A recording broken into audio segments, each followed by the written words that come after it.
2027 विधानसभा चुनाव से पहले उत्तराखंड की राजनीति में हलचल तेज होती जा रही है। एक तरफ राष्ट्रीय दल चुनावी रणनीति बनाने में जुटे हैं, तो वहीं क्षेत्रीय दल भी पहाड़ की राजनीति में अपनी मजबूत मौजूदगी दर्ज कराने की तैयारी कर रहे हैं। इसी कड़ी में बागेश्वर और कपकोट दौरे पर पहुंचे उत्तराखंड क्रांति दल के नेता आशीष नेगी ने राष्ट्रीय पार्टियों पर तीखा हमला बोला। आशीष नेगी ने कहा कि वर्षों से राष्ट्रीय दल सिर्फ चुनाव के समय पहाड़ की भावनाओं का इस्तेमाल करते रहे हैं, लेकिन आज भी उत्तराखंड का युवा बेरोजगारी, पलायन और बदहाल स्वास्थ्य शिक्षा व्यवस्था से जूझ रहा है। उन्होंने आरोप लगाया कि सत्ता में बैठी सरकारें पहाड़ के विकास की बड़ी बातें करती हैं, लेकिन जमीनी स्तर पर हालात लगातार खराब होते जा रहे हैं। यूकेडी नेता ने साफ कहा कि उत्तराखंड क्रांति दल 2027 में प्रदेश की सभी 70 विधानसभा सीटों पर चुनाव लड़ेगी और जनता के बीच जाकर क्षेत्रीय मुद्दों को मजबूती से उठाएगी। उन्होंने कहा कि अब उत्तराखंड की जनता राष्ट्रीय दलों के वादों से ऊब चुकी है और पहाड़ की असली लड़ाई केवल क्षेत्रीय दल ही लड़ सकते हैं। आशीष नेगी ने बेरोजगारी और लगातार बढ़ते पलायन को उत्तराखंड का सबसे बड़ा संकट बताया। उन्होंने कहा कि गांव खाली हो रहे हैं, युवा रोजगार की तलाश में प्रदेश छोड़ने को मजबूर हैं और सरकार सिर्फ घोषणाओं तक सीमित होकर रह गई है। उन्होंने दावा किया कि पहाड़ का युवा अब जाग चुका है और आने वाले चुनाव में बदलाव की बड़ी भूमिका निभाएगा। क्रांत जनता पार्टी को लेकर भी आशीष नेगी ने अपनी प्रतिक्रिया दी। उन्होंने कहा कि बेरोजगार युवाओं के संघर्ष को सलाम है और युवाओं की आवाज को दबाया नहीं जा सकता। उन्होंने युवाओं से सोशल मीडिया के साथ साथ सड़कों पर भी लोकतांत्रिक तरीके से अपनी लड़ाई लड़ने की अपील की। आशीष नेगी ने कहा कि उत्तराखंड राज्य आंदोलन जिस भावना और सपने के साथ लड़ा गया था, आज वही सपने टूटते नजर आ रहे हैं। ऐसे में अब वक्त आ गया है कि पहाड़ की जनता अपने हक और भविष्य के लिए एकजुट होकर नई राजनीतिक दिशा तय करे। पहली बात तो हमारे अनुसार जो है पूरा राज्य पहाड़ी और पर्वतीय राज्य में हम लोग रहते हैं और यहाँ पर ना तो मैदान जैसा शब्द है, ना कुछ है, ना कोई संकीर्णता है। 3 हिस्सों में हमारा राज्य है, उच्च हिमालय, मध्य हिमालय और निम्न हिमालय। और 70 की 70 विधानसभाओं को मजबूती से लड़ा जाएगा, क्योंकि जनता 26 वर्षों से छली गई है। अस्पताल जो है वो केवल यहाँ कुमाऊं का विषय नहीं है, वो गढ़वाल का भी विषय है, वो जौनसार का भी विषय है, वो रवाई का भी विषय है और वो जौनपुर का भी विषय है। सब जगह लोग राष्ट्रीय दलों से परेशान हैं और विकल्प के रूप में उत्तराखंड क्रांति दल मजबूत हो रही है। लगभग 4500 बूथों पर सदस्यता हो चुकी है, जिसमें अभी तक डिजिटली हम 12-13 हजार लोगों की 4500 बूथों में हमने सदस्यता कराई।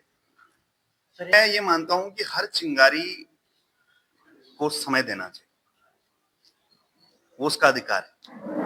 और जब भी इस प्रदेश का युवा संघर्ष करे तो उसका साथ देना चाहिए। मैं ये मानता हूँ संघर्ष के लिए हमेशा नमन है, और केवल संघर्ष सोशल मीडिया तक नहीं रहे, वो धरातल पे भी दिखे और वास्तविकता में भी दिखे। गरुड़ तहसील के तेलीहाट पेयजल ट्यूबवेल से 60 मीटर लंबी तांबे की केबल चोरी, लेकिन चोर शायद भूल गए थे कि इस बार मुकाबला बागेश्वर पुलिस से है। उत्तराखंड जल संस्थान गरुड़ के कनिष्ठ अभियंता नीरज बिष्ट की तहरीर मिलते ही बैजनाथ थाना पुलिस हरकत में आ गई। थानाध्यक्ष कैलाश नेगी के नेतृत्व में पुलिस टीम ने ऐसा जाल बिछाया कि महज 24 घंटे के भीतर चोरी का पूरा खेल बेनकाब हो गया। पतारसी, सुरागरसी और लगातार दबिश के बाद पुलिस ने टीट बाजार और आसपास के क्षेत्रों से 4 आरोपियों को गिरफ्तार कर लिया।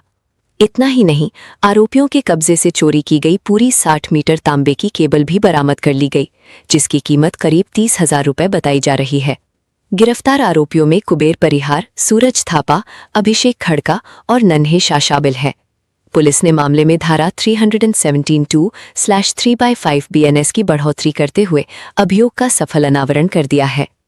अब सभी आरोपियों को न्यायालय में पेश किया जा रहा है और उनके आपराधिक इतिहास की भी जांच की जा रही है। बागेश्वर पुलिस की इस ताबड़तोड़ कार्रवाई ने एक बार फिर साफ संदेश दे दिया है, सरकारी संपत्ति पर हाथ डालोगे तो पुलिस 24 घंटे में हिसाब कर देगी।